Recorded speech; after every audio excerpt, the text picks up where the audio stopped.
Assalamualaikum warahmatullahi wabarakatuh. Di sini saya Septi Sophia dengan NIM 404 2033.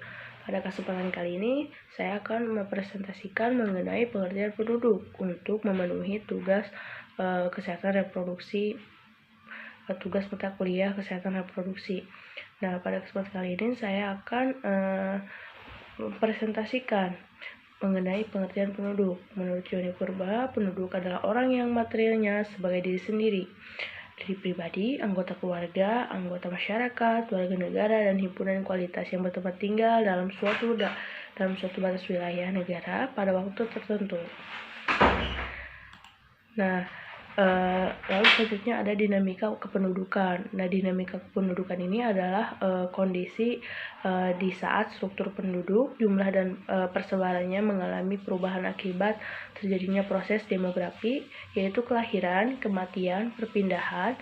Nah, Banvenas 2013, pertumbuhan penduduk menurut Casdona dan Young 1990 dipengaruhi oleh 3 elemen utama, yaitu fertilitas, kelahiran, mortalitas, dan kematian, dan migrasi. Tingkat fertilitas memberikan pengaruh positif terhadap laju pertumbuhan penduduk atau menambah jumlah penduduk. Nah, sedangkan tingkat mortalitas itu memberikan pengaruh negatif atau faktor pengurang terhadap laju dinamika penduduk. Nah, lalu selanjutnya ada faktor-faktor demografi.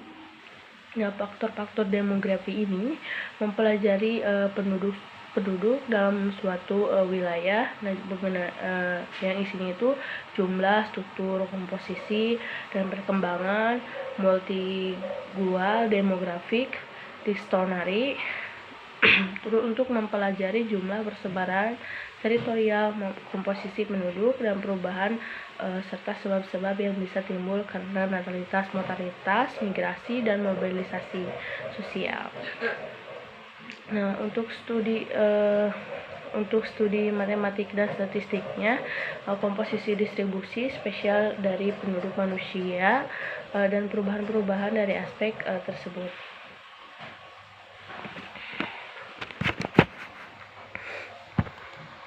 Nah, faktor-faktornya itu ada 2 faktor penting yang mempengaruhi dinamika penduduk, yaitu faktor alamiah kelahiran dan kematian. Angka kelahiran yang diukur dengan total fertility rate mencerminkan rata-rata banyak anak yang dilahirkan seorang wanita hingga akhirnya masa reproduksinya. Nah, untuk fertilitas ini, faktor lain yang mempengaruhi dinamika penduduk yaitu mortalitas.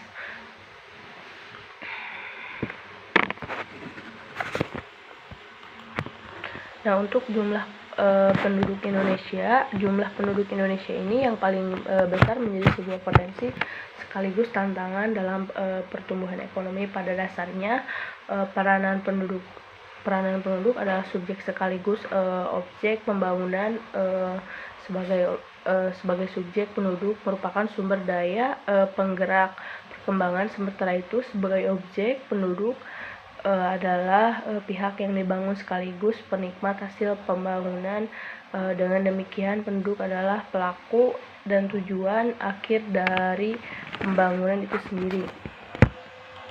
Nah, lalu selanjutnya mengenai jumlah penduduk Indonesia memang harus bertambah, tetapi pertumbuhannya tidak sebanyak tahun sebelumnya. Dalam beberapa tahun terakhir, perkembangan jumlah penduduk yang tinggi jika tidak diikuti perkembangan pertumbuhan ekonomi yang seimbang, maka akan berakibat kepada sumber daya manusia yang kualitasnya rendah. Oleh sebab itu, perlu kita lihat apakah efektif atau tidaknya tindakan mengendalikan pertumbuhan penduduk agar permasalahan yang timbul tidak dikurangi.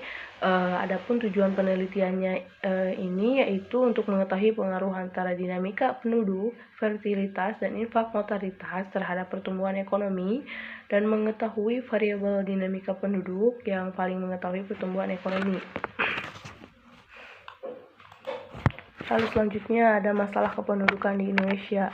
Untuk masalah kependudukan di Indonesia ini, persebaran penduduknya yang tidak merata akibat dari tidak meratanya penduduk luas lahan pertanian di Pulau Jawa semakin sempit karena dijadikan lahan permukiman dan industri. Nah, selain itu, masalah yang muncul terkait dengan jumlah penduduk yang besar adalah dalam penyediaan lapangan pekerjaan, kebutuhan akan bahan pokok, menuntut orang untuk bekerja dan mencari nafkah. Namun penyediaan lapangan kerja sangatlah minim karena menjadi masalah adalah penduduk lebih senang untuk menggantungkan dirinya terhadap pekerjaannya dan cenderung mencari pekerjaan daripada membuka lapangan pekerjaan. Nah, hal ini menyebabkan masalah baru yaitu pengangguran. Apabila jumlah pengangguran tinggi, maka risiko ketergantungan tinggi sehingga negara memiliki tanggungan yang besar untuk penduduknya yang dapat menghambat pembangunan dan menyebabkan tingkat kemiskinan menjadi tinggi. Nah, selanjutnya jumlah dan penyebaran pertumbuhan kepadatan penduduk. Persebaran penduduk dibagi menjadi dua, yaitu persebaran penduduk secara geografis merupakan karakteristik penduduk menuntut batas-batas alam seperti pantai dan sebagainya. Mungkin presentasi dari saya cukup sekian, kurang lebihnya mohon maaf. Wassalamualaikum warahmatullahi wabarakatuh.